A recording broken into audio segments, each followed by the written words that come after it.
Hello, BookTube. I've once again got a kind of miscellaneous video here, a bunch of things I want to talk about all at the same time. Starting with what I suppose will be a standard apology for what I'm sure will be the audible background noise. There's construction going on directly outside my front door. And by that I don't mean on the same block. I mean I can open my front door and reach out and touch the workers who are doing it. It's directly outside my front door. It's causing plaster to fall off the walls here, books to dance their way right off the walls here. So I'm sure that some of it is audible. So I want to get off with an apology. I also want to start with our recording technology for today. Today is a Lenovo yoga book. A Lenovo Chromebook from about 2 years ago. So I'm hoping, I've noticed that the color palettes for these Chromebooks tend to be a little on the blue side, a little on the cool side. I can do something about that by adjusting the lighting here in the room, in the little book room. But I'm hoping that the audio and the visual are at least passable, because I'm working my way through these pieces of equipment that I have to see which ones do it the best, and which ones I like, and which ones have the good results. We shall see. We've got about 10 more experiments to conduct, but today is a Lenovo Chromebook. And then, of course, another thing that I wanted to go through was today's cavalcade of pictures. You have all been sending me pictures. Now, this is metamorphosed. It started out with me asking you to send me pictures of your Shakespeare in anticipation of ShakeTube 2020, which is right around the corner. It starts in September. Me and a bunch of other great booktubers are doing a month-long celebration of Shakespeare. So I asked, send me pictures of your Shakespeare. What Shakespeare do you have in your library? What Shakespeare do you use, would you use for ShakeTube 2020? And I mentioned that you could also send me pictures of your dogs while you're at it. And after a bumpy start of people sending me pictures of other species who shall be nameless, people have been sending me pictures of their dogs, both with their Shakespeare and without. And it has been an absolute delight. But it's also caused some of you to just send pictures of other kinds as well. Just any picture that you think. Hannah at Hannah's Book sent me pictures of dogs in Shakespearean era rough collars. It's kind of funny. And somebody sent me this. I had to share it with you. Look at that. Hello, BookTube. If anything, that cartoon is an improvement over the original. But we'll get to the main attraction here, the people that you want to see, the babies. Oh, look at that. Isn't that an incredible picture? That is just amazing. And then we have these two old babies. It was a Dachshundy kind of day. Look at that face right there. That is so amazing.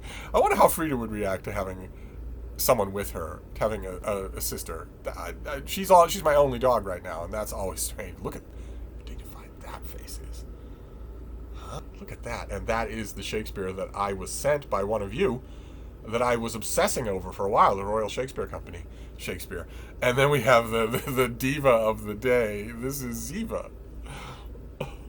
Look at that. Oh my. Now, I don't know anything about this dog. I just get these pictures, but I'm hoping that this dog was named after the great character from NCIS, one of the great female characters in recent TV history, relatively recent TV history. There was a character named Ziva who was the reason I watched the show until she left. So I'm hoping. One can hope. And if not, this adorable little dog certainly shares a great name. so that is another thing, is your daily blast of babies. Now, another thing I wanted to mention is podcasts, because a lot of you love the podcasts. A lot of you drive around or do whatever it is you do that allows you to listen to podcasts. And I have dabbled in podcasting once or twice, but somebody from the Cedarburg Public Library in Wisconsin, on the shores of Lake Michigan, reached out and asked if I might want to try my hand a little more systematically, and we created the Steve Donoghue Show. It's not a very imaginative name, but it is relatively brief. The one comment that I've had so far from the greatest number of people is that they really want this to be an hour long. I don't have an infinite amount of time at my disposal. I know I make it seem that way with 2 hours of videos a day. But one way or another, the fact that the greatest number of people who've listened to this thing have as their first reaction that they wish it were longer, am construing as good news. But that podcast is daily during the weekday, Monday through Friday. And I think there are 3 episodes that are up now. I'll leave a link down below. I might even put the link to that podcast in the block of regular information that's on every video, so I don't have to keep reminding you of it. Although I like talking about it because it's great to have a producer that that sort of takes this stuff and neatens it up. So in the Steve Donoghue Show, I take a different tack from this channel in a couple of ways. Just because, not because I was asked to, not because I was asked to at all. My producer's original idea was just that he would lift audio from these videos. So the exact opposite of wanting to make specific changes. No, I did. I wanted to try something a little different in a couple of ways. So on the podcast, I talk about bookish news, and I also do actual book reviews.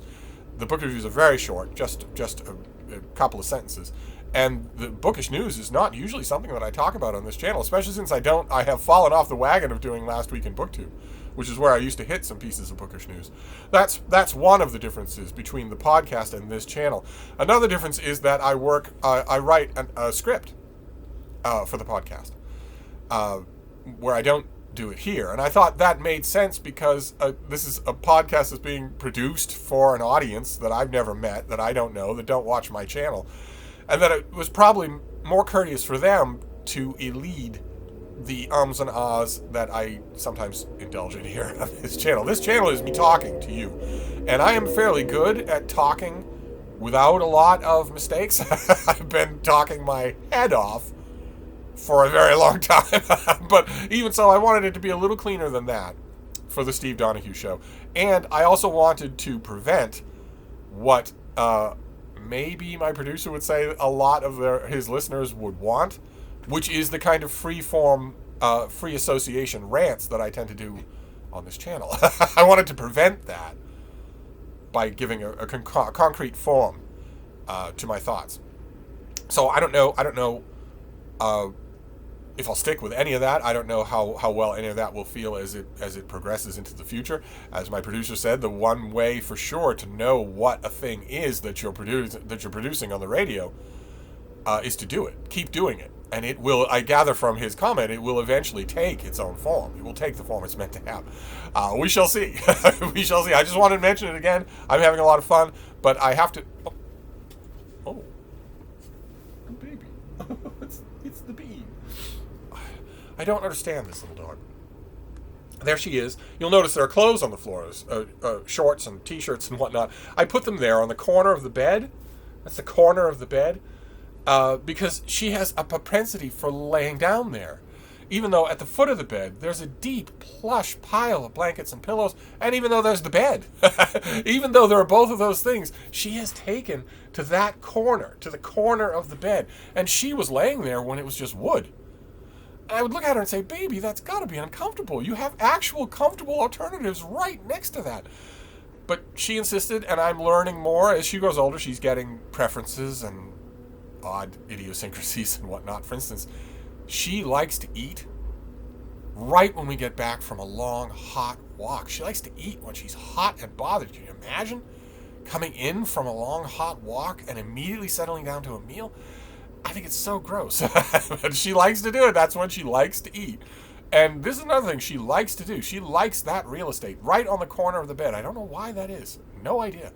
My guess is that the mattress for the bed sticks out just a little over the box spring. The box spring is 125, 30 years old, and the mattress is necessarily newer than that. Eventually, 15 years ago, I had to get a new mattress, and they don't make mattresses in the size of this box spring anymore. So the mattress is a little bit bigger than the box spring, and so it overhangs a little bit, and it makes me wonder if maybe what she's yearning for is an enclosed space. Maybe that's why she likes that corner, because the corner hangs out over her a little. I'm wondering if I made a little home for her in there, a little den. If she wouldn't really like that, I might experiment with that. You never know. But anyway, I forget where I was in my... Oh, yes, the podcast. The podcast. So I will leave a link to the podcast down below. I think we're up to 3 episodes, and I'm just going to keep doing it. So I thought you'd want to know that. And also... My producer just shared with me my numbers, and although they are better than any of the other programs in the Cedarburg Public Library, they aren't anywhere near as good as I would like them. And I want triple digits, and I'm not getting that. I'm accustomed to a certain treatment. anyway, the next point that I wanted to make was tech related. Now, and this has a couple of layers to it. The first one is that a while ago, oh God, over a year ago, I mentioned that my trusty iPad, which is an iPad 2 from about 10 years ago, had finally given up the ghost. That it worked okay, but that it just didn't want to take a charge. Even with a new charging cable, it just didn't want to do that. And so I had to retire it. And at the time, I didn't have another iPad. So I put out the call for any of you, if you have an iPad sitting around that you don't use anymore, an iPad that you have upgraded from, that works, that holds a charge, it absolutely has to hold a charge. I can't have it tethered to a cable. But if it works and holds a charge, if you have one that's extra, just sitting in a drawer somewhere, pack it up and send it to me, because you'll be sending it to a loving home, a home that could really use one. And a couple of you did. I retired the trusty iPad, which was my first iPad. I'd had it forever and ever. I retired it. And a couple of you sent me iPads, and that was wonderful. That was this is the wonder of this little corner of BookTube, is that we can ask favors of each other, and it's just great.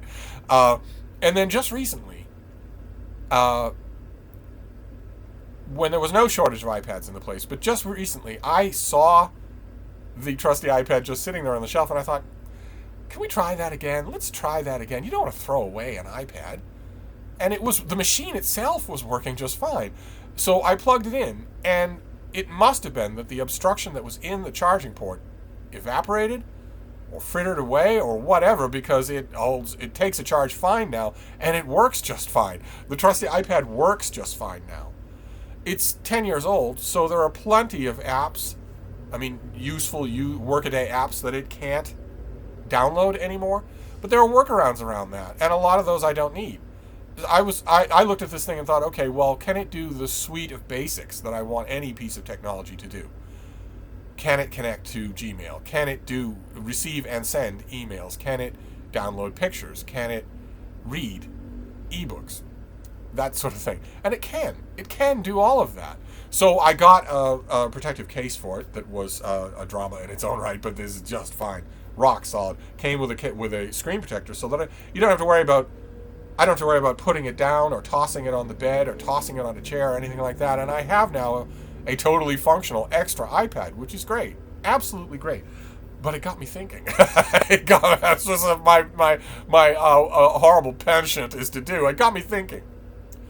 What about one of you, bless your heart, found one of your old iPads and sent it to me, and it was an original iPad. It was the first generation iPad.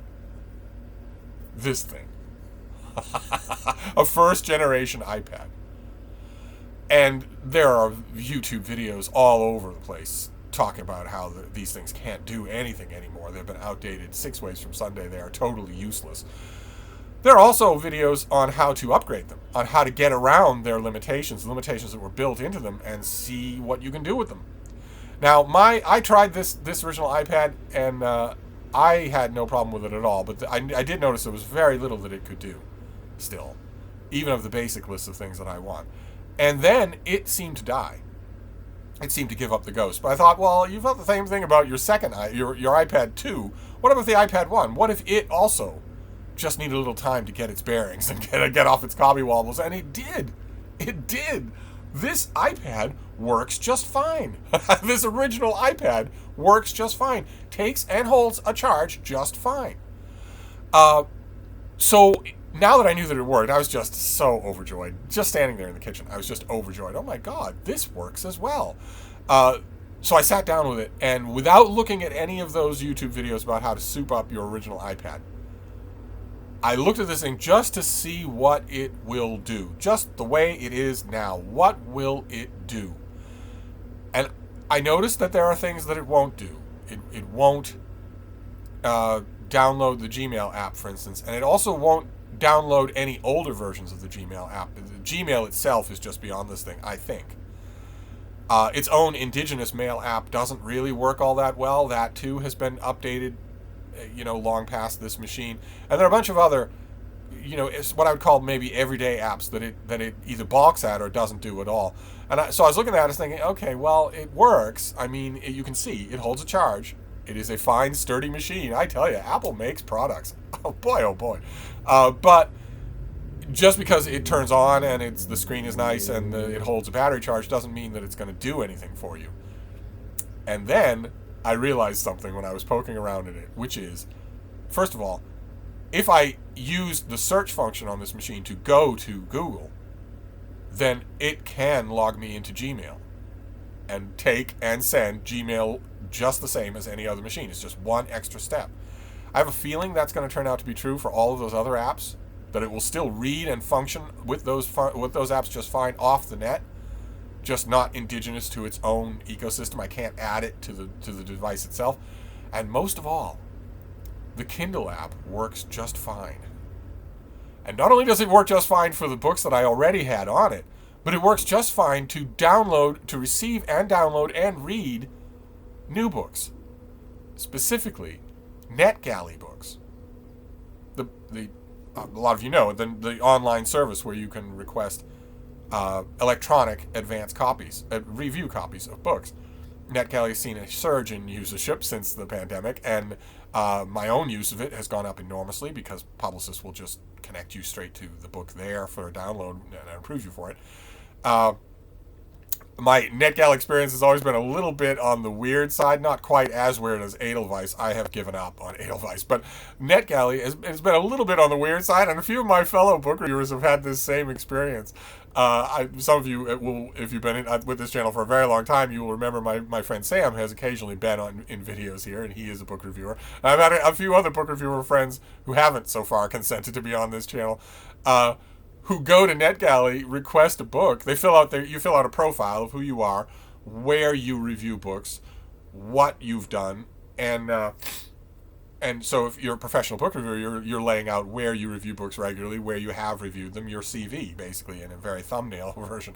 And I've had professional book reviewer friends who had the same experience as I am, where you put all that stuff on there, and you still get turned down for some requests.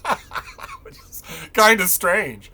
It's kind of strange. One old time reviewer friend of mine said that I haven't been turned down for a book request in 40 years until NetGalley came along and turned me down. Whereas I've seen the profiles of some people on NetGalley who don't have any professional publishing experience at all, and they have a much longer list of approvals. You can be auto-approved for some publishers where you've got a sort of a skeleton key, and anything they put on NetGalley you can get. You don't have to request it. You can just download it. I've seen some people on NetGalley who have infinitely longer auto-approve lists than I do, and also infinitely longer approval lists than I do for publishers, and with no experience whatsoever. And it was a source of kind of razzing sarcasm among my reviewer friends. But lately I've realized that there's probably a very good reason for that. It's probably just that NetGalley is gauging your engagement with their site. I have never reviewed a book for NetGalley. I get them, and then I review them elsewhere. I review them for the Washington Post. I don't review them for NetGalley. I don't put the reviews there. And I'd be willing to bet that my reviewing brethren are the same, that it just seems anathema to do. That no, you are just... To my reviewing brethren, writing a review for NetGalley would feel as strange, as weird, and as uneconomical as writing a separate review of a book you request from a publicist just for that publicist.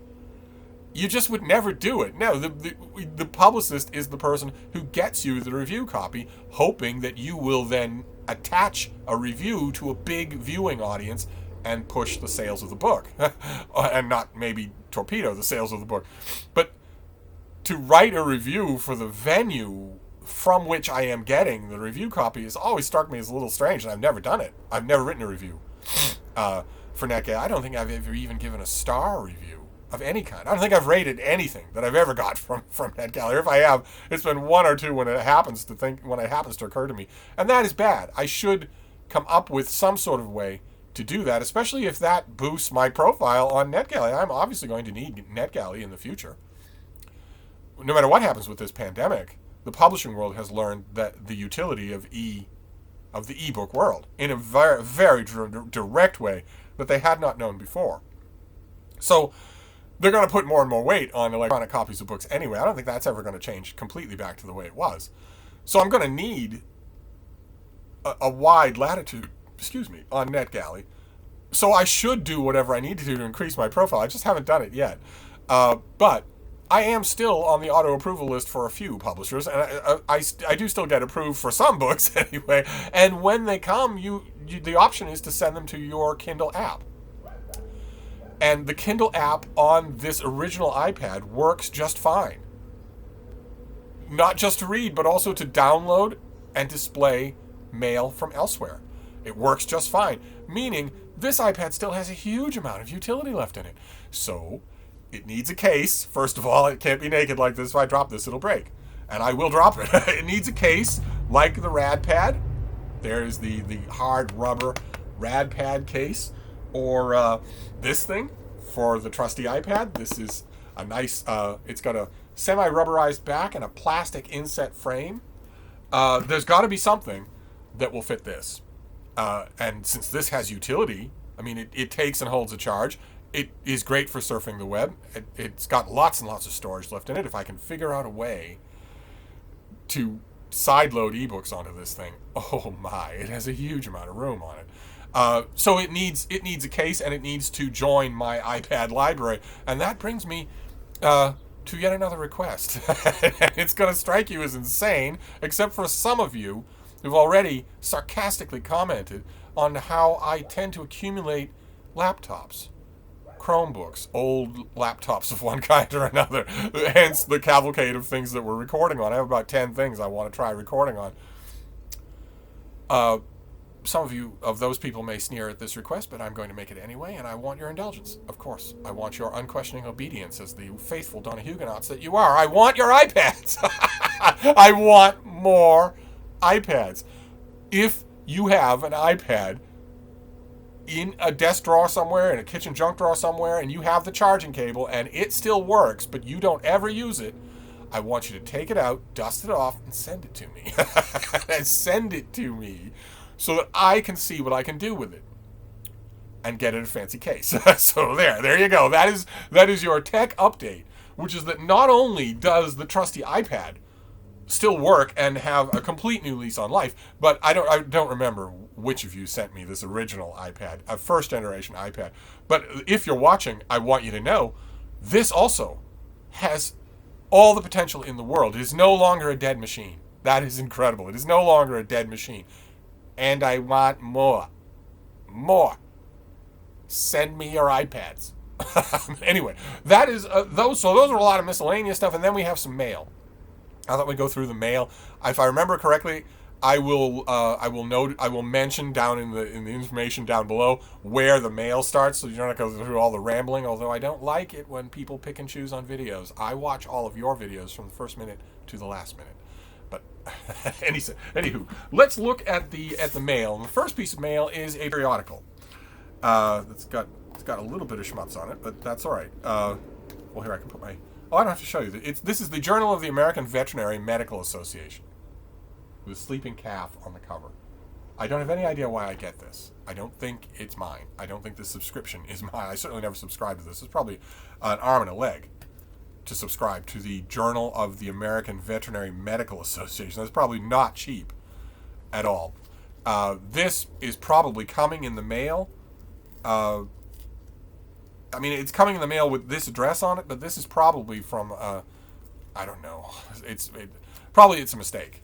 It's not the first one that I've got, so it's a mistake that's persistent, but still, most of this is right over my head. Can't understand a word of it, but I do still like reading it. But then we have actual mail. We've got a bunch of these white packages. So this is all from publishers. There's no Mega Stuff Oreos this time around. No comic books. No nothing like this. This is all from publicists. Oh, fantastic. Boy, Tor is just coming through. That is great. That is fantastic. Boy, oh boy. You know, one publicist for Tor is a great the great science fiction and fantasy publisher here in America. And for the longest time, I looked afar at their works longingly because they didn't send anything to me. And it makes sense because Open Letters Monthly, the online literary journal where I was the managing editor for 10 years, and then Open Letters Review, the online literary journal that it transformed into, where I am one of the editors, covers very little science fiction. If you read science fiction and fantasy and you'd like to try your hand at reviewing it, sing out. I leave my email on every video because I want to hear from you. If that is what you mostly read and you want to try your hand at reviewing it, I'd love to know that. But I've reviewed it too in my time, but not as much as I could. And so I'm not bitter that Tor has usually not sent me stuff, but they've recently started sending me stuff, and that is fantastic. That is just fantastic. And this is a big deal, this next one. This is V.E. Schwab. And this is The Invisible Life of Addie LaRue. A new book of theirs coming out in the fall? Yes, in early October. And this is, let's see here, this is a stunning, sweeping novel along the lines of The Time Traveler's Wife and Kate Atkinson's Life After Life, which yours truly reviewed for the Washington Post. And my review was a hoot. And if you look in America for the paperback, the trade paperback of Kate Atkinson's Life After Life, which is a trade paperback that you should have in your collection. If you look for the trade paperback of Kate Atkinson's Life After Life and you look at the barrage, it got reviewed everywhere. Critics loved it. If you look at the barrage of reviews in the opening few pages, you will find one by me and one by Sam Sachs directly next to each other.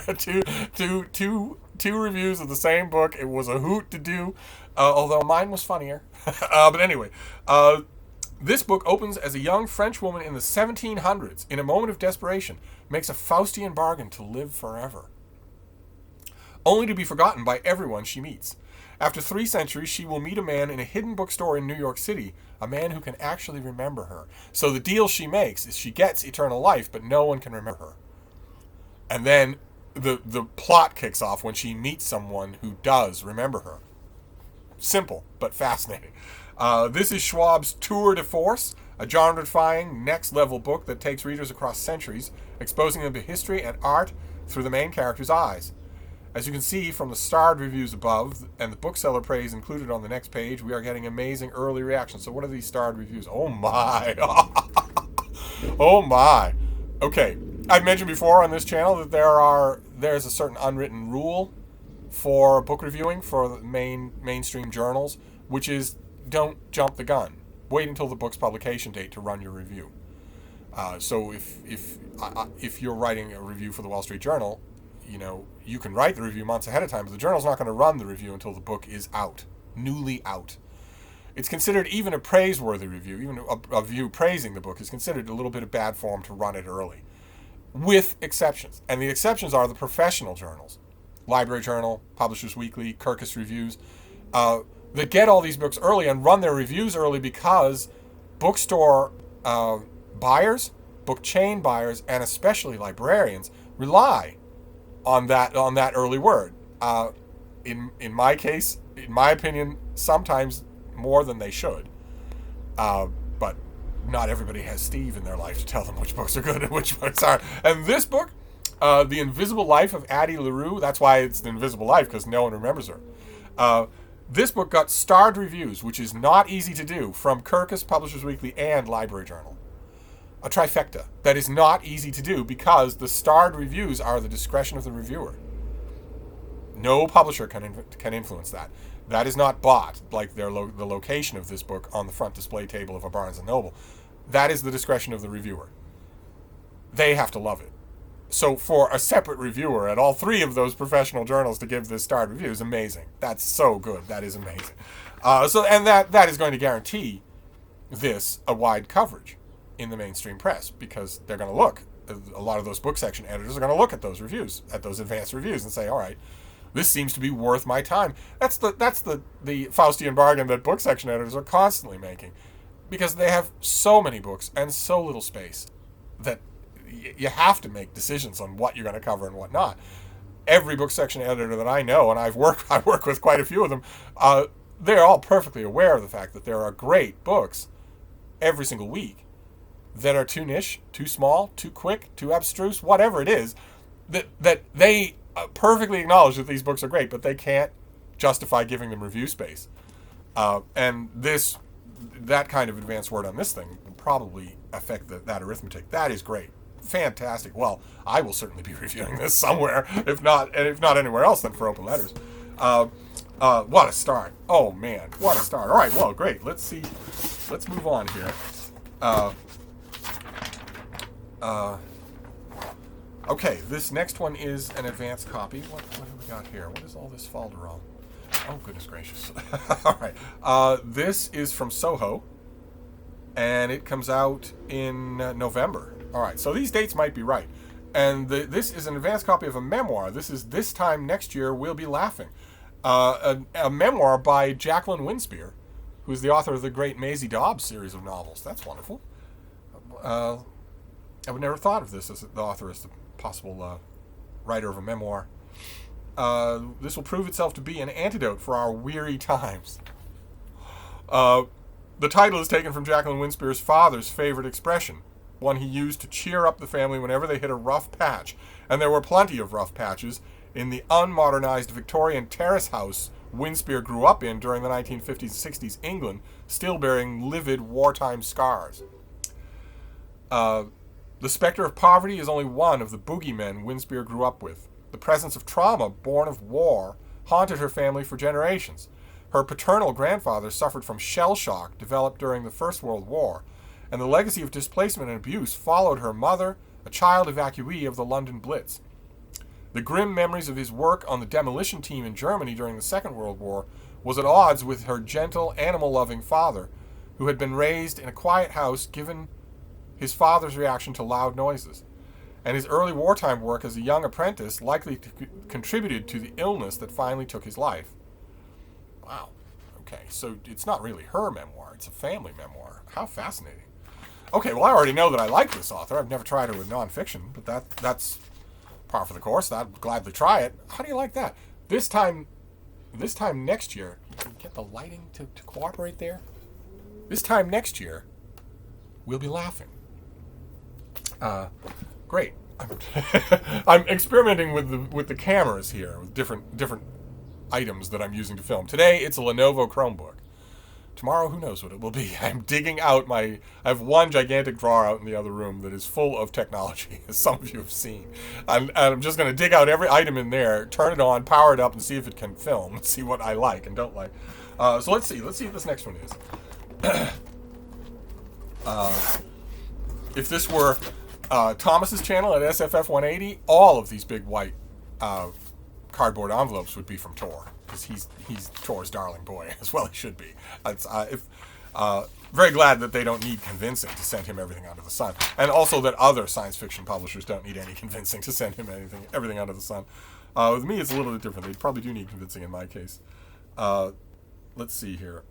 Oh, great. Okay. All right, we've seen this already. This is a finished copy of Susanna Clarke's Piranesi, a little thing from the author of the enormous Jonathan Strange and Mr. Norrell. It was a huge hit. I believe this is her first book since then. So that's a long time for a short book. Probably she's had other things to do. I think we saw the advanced copy of this. There we go. That's what we're going to do. You'd think after 4 years and 4,000 videos, I would know how to hold up a book. How to, what's the word? Showcase? I know how to showcase a book. Let's see here. Oh my God. Okay. All right. This thing also got a slew of starred reviews from all the advanced venues. All of them. Kirkus, Publishers Weekly, Book List, Library Journal, Book Page. Amazing. Okay. Amazing. So this comes out in September.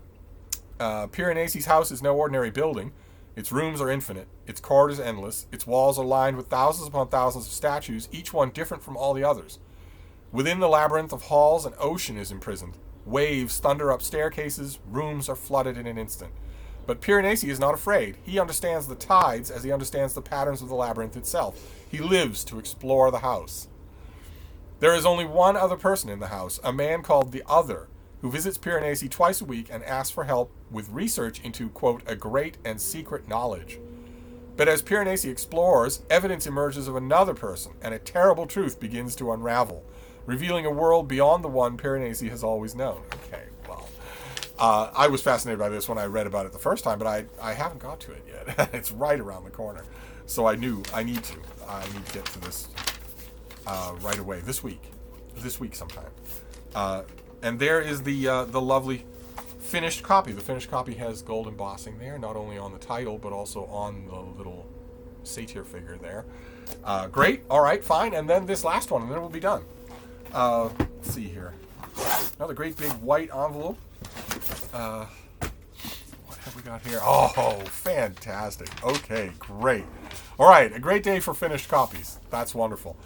This is Roberto Saviano. This is translated by Anthony Sugar. It is Savage Kiss, his sequel to Piranhas. This is a finished copy. We've also seen this on this channel. I cannot recommend Piranhas highly enough. This author is terrific.